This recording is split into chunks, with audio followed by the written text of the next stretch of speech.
Welcome to the Financial Flossing Podcast with Ross Brannan, guiding dental professionals to a brighter future. Ross Brannan is a financial advisor who knows it's not just about your teeth. He helps dental practice owners protect and maximize today's cash flow to plan for tomorrow's cash needs. Find him at rossbrannan.com. On the show, he brings together experts to help dental professionals looking to make smart money decisions to grow their income, turn their retirement goals into reality, and improve their lives. And now, here's your host, Ross Brannan.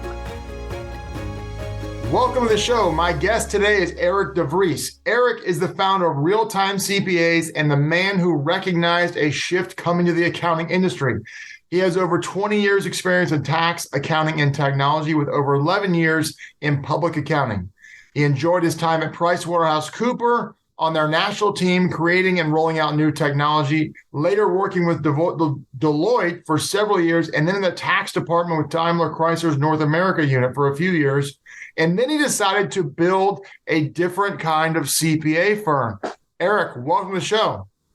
Hey, how are you? Thank you. Glad to be here. So tell us about this different kind of CPA firm. Well, the term dental CPA gets thrown out a lot in the industry right now. And, really, I don't think a lot of people understand what that truly means, in that we only have dentists as clients, what I do every day. In fact, I enjoy it. I probably talk to 3, 4, or 5 dentists every day somewhere in their journey. And, what I learned from one dentist usually is transferable into an experience with another dentist. And by having these conversations over and over and over again over the last 13 years, I've gotten pretty good at solving people's problems. So it goes way beyond just the, profit and loss and the labs and the supplies and categorizing things. It gets more into, the whole lifestyle of what they're trying to do. And recently, we've been trying to help buyers navigate through this minefield of trying to acquire dental practices, which has gotten really crazy over the last 5 to 10 years with all the new buyers that are in the marketplace. It's just absolutely incredible. So we've been trying to work with these young associates, steering them through the buying process. Well, let's talk about the buying process for a minute, because, you would think the only buyers out there are DSOs based on what you hear. And of course, DSOs tend to pay more than individuals do, but everyone wants to represent the seller. You don't hear a lot about people representing buyers. So talk a little bit about that. That's a great lead-in, actually, because that's really where we're different. We're a CPA firm. That's the honest truth. It is what it is. And, the way to get clients is to help them buy practices. So by necessity, that's how we came into this different machine here. It's called forsaleBydentist.com, the number 4, forsaleBydentist.com. And we aggregate all of the listings that are out there in the marketplace and streamline that and shoot them out to the buyers so that they're on equal playing field with these big groups. The sellers are just inundated with all of these unsolicited marketing materials. And it's not just the Heartlands anymore, or even, the DCAs or the Smile brands. You've got these new players, which are, mid-level, I'll call them entrepreneurial dentists even, that are trying to get to 5 to 10 to 15 practices. I've got people in Miami that are looking all over Florida, and they've got a relationship with associates, and they're buying practices and putting in associates. Well, what does that mean? Well, that's competition, right? So, the dental student that graduates and does a couple years and then wants to buy, they just don't walk up to a seller like they used to 20 years ago. There's so much competition for that dental practice that, they say, Eric, I can't find one. Like, they're all gone, or the ones that I do find, aren't really worth my time. And that's just because of the crazy competition. So we're trying to level the playing field for the associates. And again, because we're a dental CPA, we're kind of promoting and waving the flag for the associate to purchase. We try to create more of a level playing field, giving them the same tools that these big groups have in trying to find dental practices. Is it possible for, if I'm an associate and, I know you and I'm like, Eric, I want to buy a practice. Is it possible for me to compete with a DSO or a mini DSO? Because are they not typically going to pay more than I would? Yeah, and that's a great question. So, they usually pay on EBITDA, right? Because they don't have the chairside clinical work that the associate does. By the way, let me go on my daily EBITDA rant. I'm not sure that people realize this. You do as a CPA, that EBITDA is calculated differently by every organization because it doesn't fall under generally accepted accounting principles. So, I mean, that's another issue you have to navigate. And you'll hear that too with your golfing buddy that says, "Oh, they paid me 8 times EBITDA." But what is EBITDA, right? What was your number that they paid on, right? So it's definitely a moving target. But a step higher than that is that these large groups or groups of what nature will pay on that. And you're right, they'll pay a higher fee, but they have contingencies that go into that, right? It's just an algebraic equation. And let me interrupt you, because let's suppose you start at 8x EBITDA. Let's suppose they'll sell you for 8x EBITDA. Well, your EBITDA is $1 million, so you're going to get $8 million. But by the time you're done, your EBITDA is at 700,000, and now you're not getting 8. Now you're getting 5.6 and not 8. That's the game. They play is by the time it's all said and done, the DSOs are trying to knock you down 30%. Yeah, there's a lot to that actually. So we'll stick on that for a second. Your EBITDA and their EBITDA are completely different animals, because your EBITDA, now I'm talking to the sellers, your EBITDA is based on what you're doing right now, your lab bills, your supplies, your payroll, your HR, and the amount of collections that you're driving through your practice. That's how your EBITDA is being calculated. When they suck you into their machine and then they pull out the HR component and they drive your labs down and drive your supplies down, and now they're running 450,000 per column through your practice that you are lucky to get 300 because of their marketing campaign and their treatment planning, their case acceptance. That EBITDA is way bigger than what you have, and they know that. So they know what they're looking for. So, that's why they're paying these big EBITDAs. But so now let's go to the next part of this. Be careful, because what will happen is their first offer is never their best. Let's just get that out in the open right now. And I do represent these groups, by the way, so I can tell you their first offer is never their best. And secondly,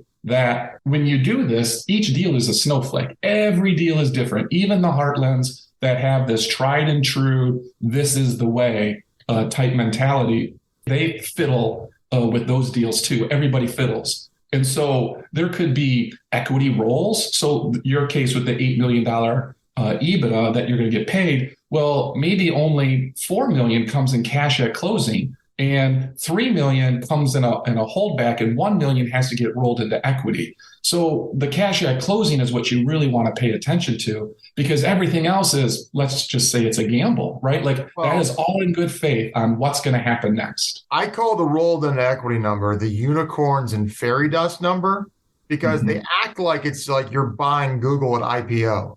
Or you're buying Facebook at IPO, and you're just going to be the next, gajillionaire. Yeah. There's so many factors that go on to that. When you do your roll up, what's the market cycle look like? And who knows? So, and I don't know how many people actually seen the roll up happen. It's all conjecture.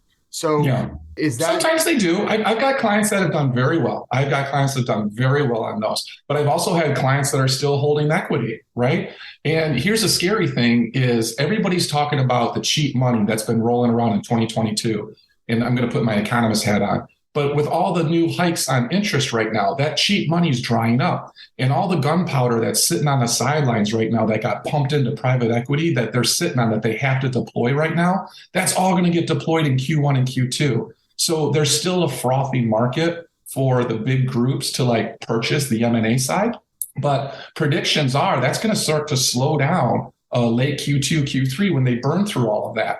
So, what does that mean for you, Mr. Seller, where you've got these deals that are being presented to you, but they may say things like, we're gonna roll this back up again in 2 years from now, because that's the equity play, that the unicorn fairy dust that you were talking about. Well, that was all good in 2022. Cash was cheap, and the new entrancements were coming out hand over fist, right? Well, what's about 24? Nobody knows what's going on in 24. So, I don't know, right? So this is a point to have representation. Don't take the first deal. Let's have an honest sit-down conversation. Let's walk through the deal and figure out what your next step is. And it could be right. It totally could be a great play, but we need to go slow. I see so many dentists, so many sellers that just jump, right? And they put themselves in awkward positions for a lot of different reasons, but they end up, hitching their wagon to sometimes a completely unsolicited offer, which is never the best offer. So I'm kind of going on a tangent there. I've seen, there are definitely, for all the amazing I love that I sold stories, there's just as many I wish I hadn't sold bad experience stories out there. Now, we're recording this in January 2023. It won't air for a couple of months, but are you seeing the market slow down from a DSO perspective? No, not yet. No, it is fast and furious. Still in Q1.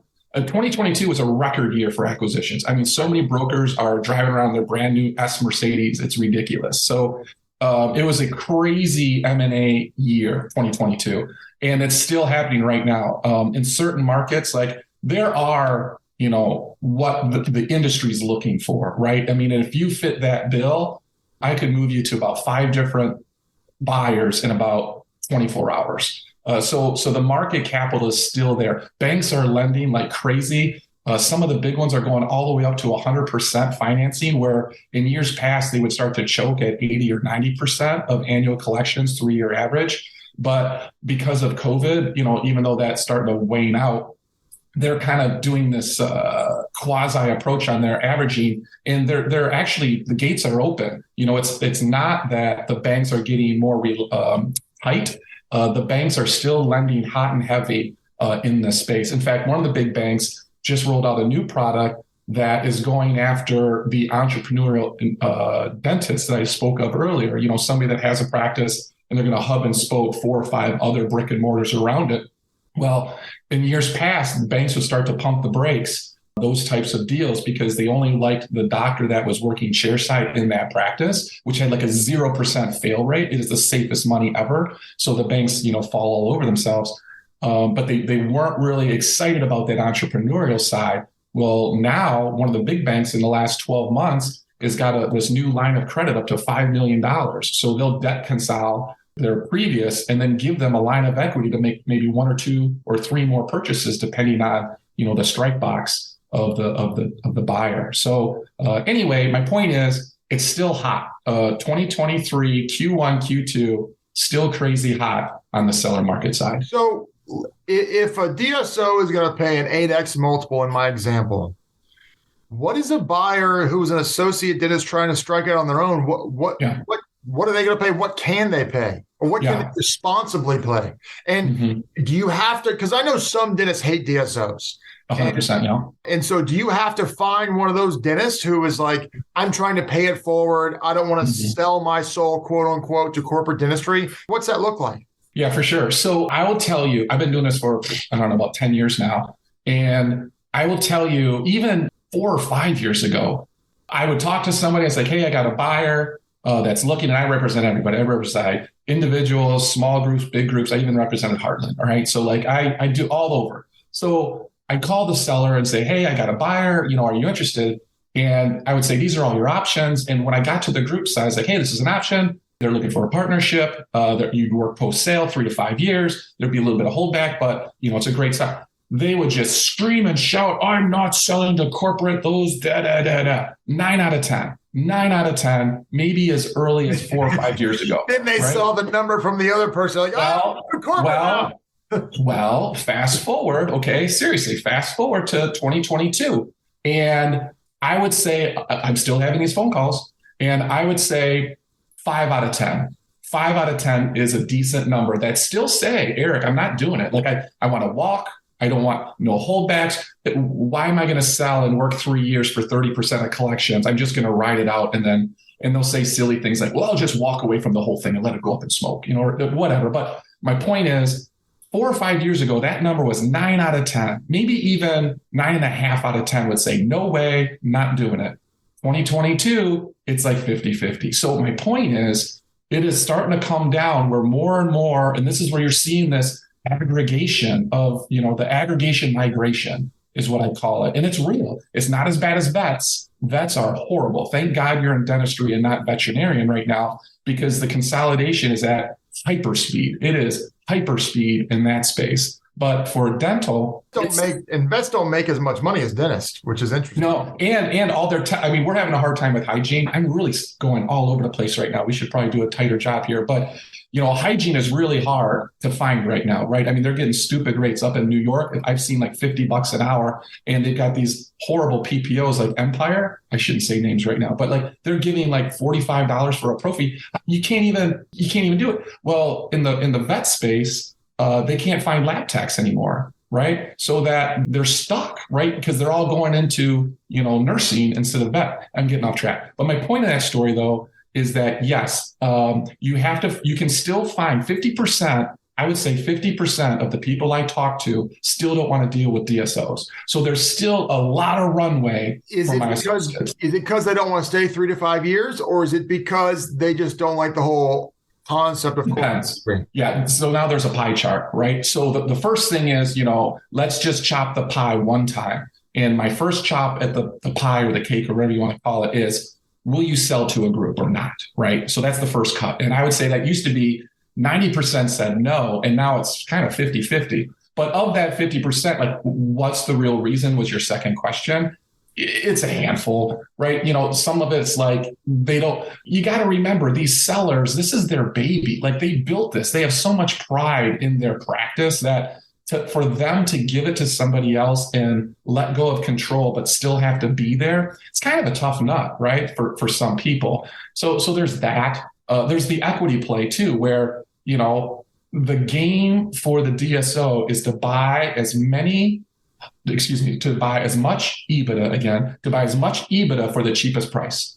That's it. Boom. One sentence. What is the DSO trying to accomplish? To buy as much EBITDA for the cheapest price, period. That's it. And so they don't want real estate a lot of times. Now, the smaller groups do. That's an interesting play. But they don't want real estate because it's a non-performing asset. And they want to get as much, as they can. So they don't want to give you cash at closing. That's my point. They don't want to give you cash at closing. They want to give you just enough so that you'll do the deal. And traditionally, dental practices sold for 70 to 90 cents on the dollar. So ironically, the cash at closing was somewhere around 70 to 90 cents on the dollar. And then everything else was an equity roll-up or a carve-out or a holdback or something like that.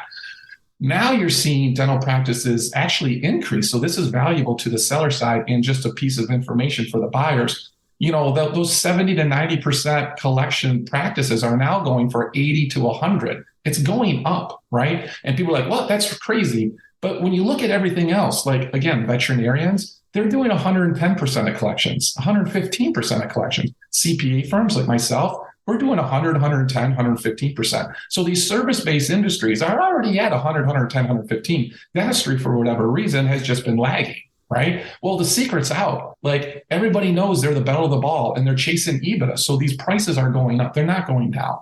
So that's another little tidbit for both sides of the story. So we talked a lot about, helping buyers buy practices, and that's a very unique value proposition that no one is doing. Yeah, most of these people, and you do this nationwide. And so it's not like, you're based in Florida like I am, but it's not like you're just doing it in Florida. You're doing it nationwide. Houston, Austin. A lot of these guys are flying kind of Han Solo, if you will, on their own, and making mistakes the hard way, unfortunately. But so what I'm seeing here, though, is so you do a lot of value add for the buyer standpoint. You also are a full accounting firm for dentists. So let's talk a little bit about that. What do you see as some common mistakes that dentists are making in regards to their taxes and their accounting that maybe a non-dental CPA isn't catching? Yeah. And so there is that. And that's a whole nother topic of like profitability and things like that. And we do. And so that's the value add of working with a dental CPA. So, I can just snap a quick story that I just talked to Dan in Houston this week. So he was trying to do collections, right? So he's trying to drive collections and case acceptance. He's doing like $2 million. He's fine, right? But he wants to do more. And so he was having a problem with keeping on top of all of his treatment plans. So he went back to his hygiene and his assistants, whoever was in the room when the treatment plan was presented. he started holding them accountable. So he told me that he went to the dollar store or whatever and bought all these little notebooks. They had like giraffes and penguins and alligators and whatever on the front. And he gave each one their own little notebook. And he said, you're going to be held accountable for all of these treatment plans that if you're in the room, I want you to follow up on anything over $1,500, right? And so twice a month, he has them come in to his office and goes through all the treatment plans, right? Because he doesn't have time to do all of these things here. He does the big cases, but he was seeing an opportunity for these smaller cases. So, and I'm stepping ahead of myself because I saw the jump in his reports because we work with them every month. And it's like, your collections, you had a great month. It's like, do you have a couple big cases? No, it's just the opposite. I have a bunch of small cases because I started having these girls accountable. And so they're making the phone calls in between saying, hey, Dr. Dan wanted to follow up with that treatment plan. We'd really like to get you in by the end of the month. Can we go ahead and book you, in February, like whatever. And he said, Eric, it is working. Like, it is totally working. And so I took that little nugget. And so when I'm on all these calls, on my monthly CFO calls, and, collection starts to pop up, well, guess what? I go to the well, I go to one of my stories, and I just throw that out there. Does it work for everybody? No. But, why not? But your normal CPA isn't doing that, right? Well, no, they're absolutely not. And that's almost business coaching right there. But it's free. Well, it's all paid for the CFO package. Right. So, but you're basically doing business coaching because it's all about creating a system that makes the most sense. And that's just really such a value add. And most CPAs aren't doing that. Most CPAs, quite frankly, they're just not thinking outside the box. For example, I don't know how much you want to get into it here, but you and I were talking yesterday about a C corporation strategy with health insurance that helps create tax savings for dentists. And I work with dentists to know that most of them aren't doing that. And you don't have to give away your secret sauce, but just give a very that's just one of them, idea. Right? That's just because over and over again, the difference between a CPA and a dental CPA, right, is a dental CPA is a specialist. They're in the niche. That's all they're talking to, right? And so I can take something that worked for one person, just templatize it, right? Just do it over and over and over again. And so if it works for this person, it's probably going to work for that person. And I've got a lot of them now, right? And so I can sit there and talk to somebody and kind of walk them through within, a half hour. I kind of understand who they are. Like, I know what you're doing. I got it. Here's a bunch of things you might want to think about doing in your practice, right? Because I've seen this go both ways. And like what we were talking about there is what we were talking about is what the DSOs are doing, where they strip out profit from the S Corp. Every dental practice should be an S Corp and the real estate should be an LLC. Okay, there's free advice. But on the S Corp, you can strip money out through a management agreement and then have that run through a different entity. So this play was just for the health insurance because you can't take health insurance as a deduction in the S Corp. Well, I came up with a strategy that you can. And it's bulletproof because the IRS is coming. That's another thing. Health insurance, as a small business owner, health insurance is one of the biggest thorns in the side. And a lot of people, they'll do a group health plan, which is insanely expensive. And you recommend more often than not, they shouldn't do a group health plan. They should just pay them a stipend of some amount for health insurance. Yeah, have an accountable plan. And so here, I'm just giving away all the free stuff, but I love you. So here's the thing is that you don't get any of the reward, right? So like you get into a group plan, okay, great. And you're paying Becky, $300 a month for her health insurance. And then guess what? What happens next year? It goes up like 20%, right? Health insurance never goes down. So it goes up 20%, right? Okay, great. So now, you're paying, instead of what I say, 300, now you're paying 360. Becky doesn't care. Becky just has the same old health insurance. Nothing changed. But you just gave her a $60 raise and she doesn't even appreciate it. No. Here, you gave her a $720 raise. That's right.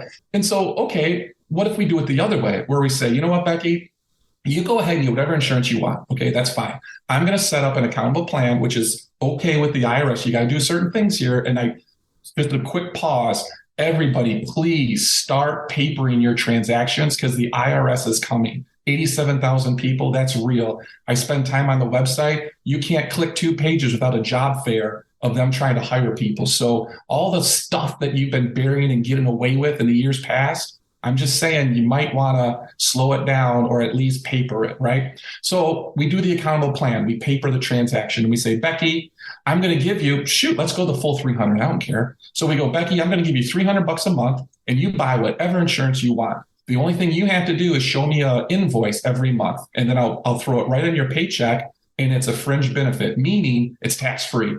You don't pay income tax on it, and you don't pay payroll tax on it. Becky's happy, you're happy, you cap the $300. So next year when it goes to $360, right, you don't have to pay the $360. And she goes, oh, Dr. So-and-so, my health insurance went up $60. Can you believe that? And you're like, really? That's horrible. And then you say, you know what I'm going to do, Becky? I like you. I'm going to pay the $60.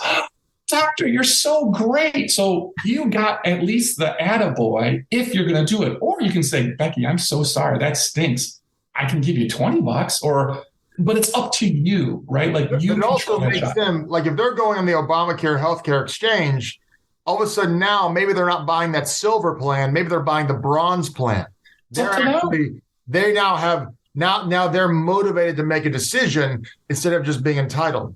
Mm-hmm. So these are all the tips and tricks, blah, blah, blah, that, will you figure them out? Maybe, sure. But why not just have those right from day one, right? Why try to fix all your mistakes? Learn that stuff up front, right? Like I tell this to my people. What you said is so critical. It's like, you're a dental CPA, you have X amount of dentists, you can templatize, I think we're making up a word there, where you could templatize a strategy so it works with this person. Well, you might only need to adjust a little bit to work with this person. Then it works perfectly with this person. Might need to adjust with this person. Maybe the occasional person doesn't work because every practice is different. But these are things, because if you're the typical CPA, let's say 500 clients and just a smorgasbord of different industries and types of pay, you can't just do that.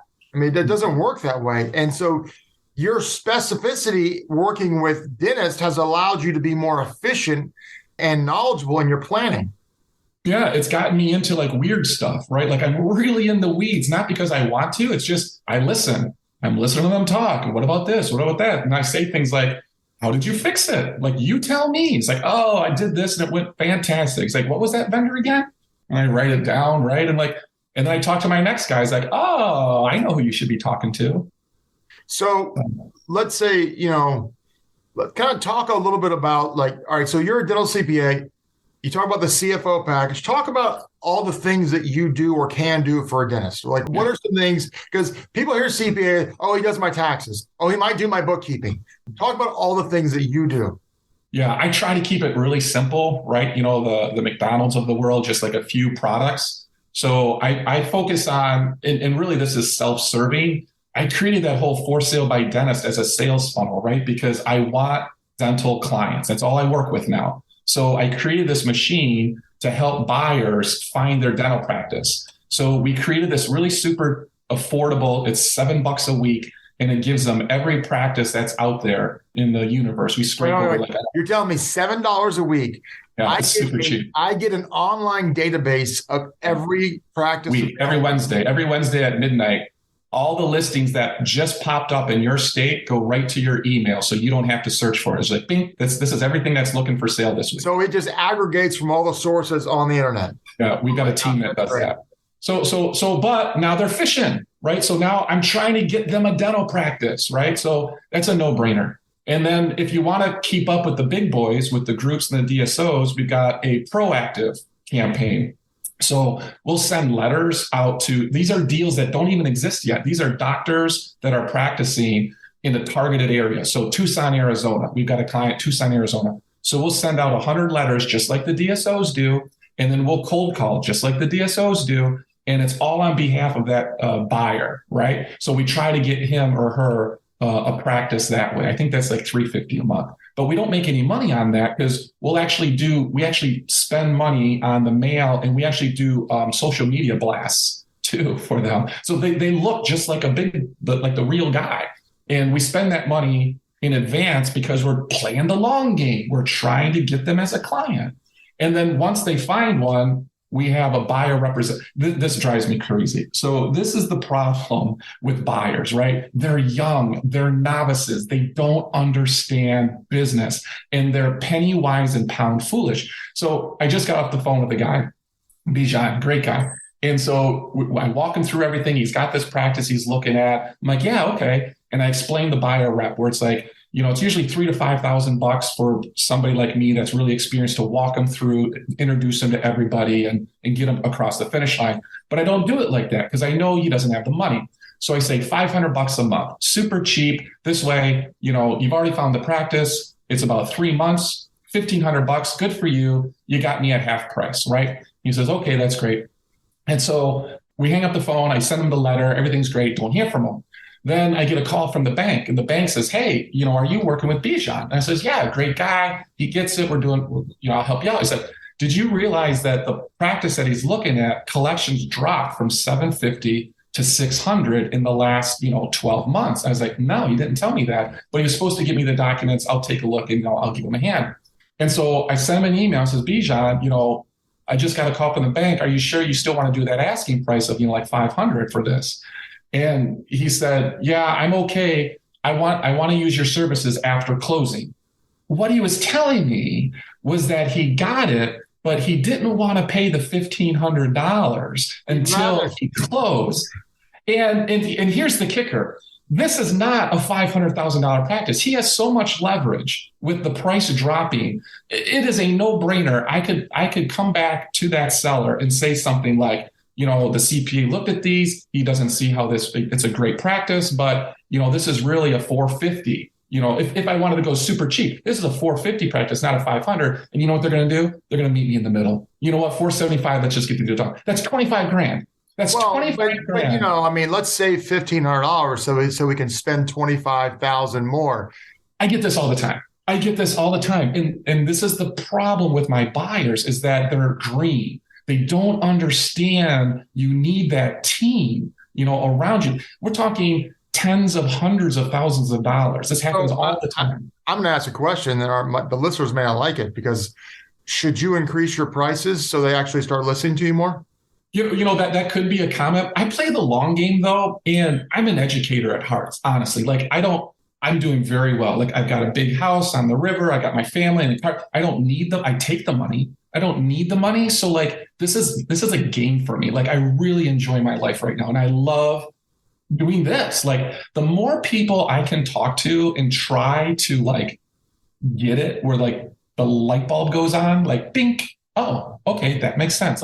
That really does it for me. That's what I want. So I don't know about the dollars. In fact, I'm going the other way. I'm trying to get in front of the $7. I'm trying to make it so ridiculous that why would you not do it? Right. And then they start to see the value, right? It's oh, okay. So now we're just having a conversation, but it is an issue. And I'm trying to work with my buyers and I'm trying to do podcasts. I'm trying to do educational how-to, on my website, forsalebydentist.com. There's all these instructional videos of walking them through.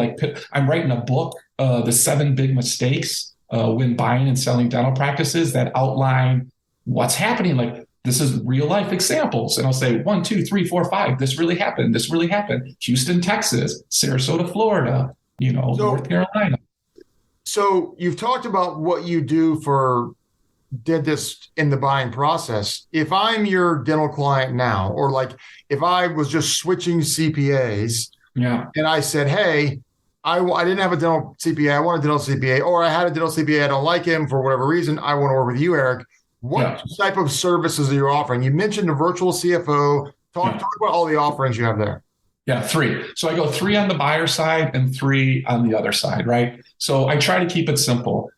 For my young people coming in that are, anywhere between $500,000 and $1 million in collections, I've got a $500 package that does their corporate tax return, their individual tax return. They get monthly financial statements, all dental specific, kind of very entry level. And it's great. There's tax planning, no problem.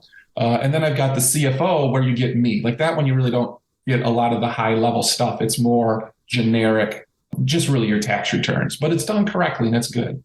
you get into the CFO package, that's when we start meeting quarterly and I start giving you homework and we start brainstorming and we start looking at things. That's another package. And we can white glove stuff too. I probably got about 10 or 12 white glove clients where, I actually go to their practice and like we go to lunch and we go to dinner and like we hang out and like we're trying to get them, to become these, black belts or what have you, like visionary type stuff, people that are buying more practices, growing, things like that. That's more of almost a business consulting type of thing right there. So how can people get in touch with you? Where can they learn more about you? How can they talk to you? Give us all your information.